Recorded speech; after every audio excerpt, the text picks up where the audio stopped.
Assalamualaikum warahmatullahi wabarakatuh, sahabat sekalian yang dimuliakan Allah Subhanahu wa taala. Hari ini spesial, kita akan mengadakan dialog tentang bagaimana cara mendidik anak ya. Yang hari ini kita hadirkan adalah istri saya, yaitu Bu Efriani Caniago. Beliau sangat berpengalaman di dunia pendidikan dan beliau juga sarjana pendidikan.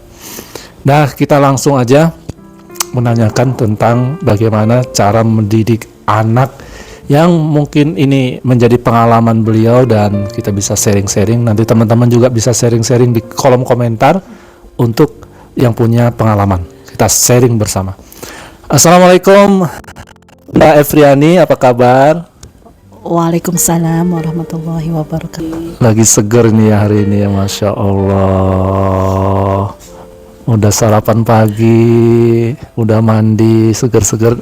Nah, kita tanya Bu Efriani, selama menjadi tenaga pengajar, pendidik, tentunya punya pengalaman ya bagaimana mendidik anak, baik anak itu anak didik maupun anak sendiri yang Bu Efriani miliki. Kira-kira langkah apa saja sih yang harus dilakukan agar anak-anak itu menjadi anak-anak yang soleh? Bismillahirrahmanirrahim. Pertanyaannya sebenarnya susah-susah gampang gitu ya. Jadi kan pertama itu kita harus tahu dulu bahwasanya perkembangan anak itu kan terbagi menjadi 3 fase. 0 sampai 7 tahun, 7 sampai 14 tahun, 15 sampai 21 tahun. Nah, jadi setiap fase ini kan tentunya ada perbedaan-perbedaan pendekatan. Kalau dia 0 sampai 7 tahun itu kan mereka itu kan diperlakukan sebagai pangeran, sebagai raja. Nah, kita tuh sebagai dayang-dayang. Jadi sebagai pelayan-pelayan. Pada masa itu kan mereka itu segala kebutuhannya, segala apa yang mereka minta, lebih kepada pelayanan kita lah terhadap mereka gitu ya kan. Nah, jadi mereka tuh memang diperlakukan sebagai raja gitu. Walaupun tetap juga diajak dialog ketika kemauan-kemauannya yang keras itu tidak terpenuhi, tetap kita berkomunikasi dengan mereka bagaimana caranya supaya mereka memahami di usia-usia seperti itu gitu. Baru setelah mereka di usia 7 sampai 14 tahun, disitulah baru kita menentukan peraturan-peraturan. Dan kerasnya kita tuh di situ kan, seperti hadis Rasulullah itu kan disuruh sholat di usia 7 tahun. Jadi sifatnya kan perintah arahan gitu. Tapi sama mereka di usia 10 tahun mereka boleh dipukul.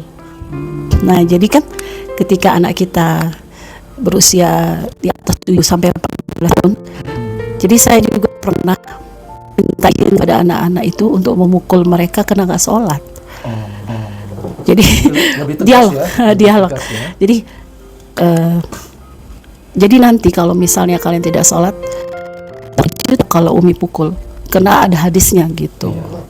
Karena memang pembiasaan ya, kalau anak-anak yang di usia masih seperti itu terbiarkan untuk nggak sholat, maka terbawa sampai usia remaja ya, gitu. Kemudian setelah dia usia di atas 14 tahun menuju 21 tahun, dia diperlakukan sebagai sahabat.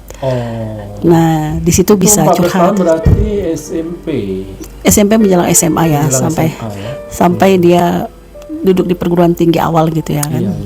Itu dia seharusnya sudah menjadi sahabat kita.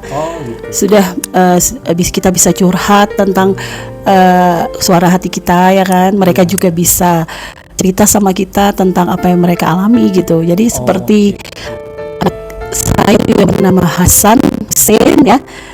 Kan ini sekarang usianya udah usia remaja. Nah, jadi apapun yang terjadi di sekolah atau di dalam pergaulan, mereka nggak sungkan curhat.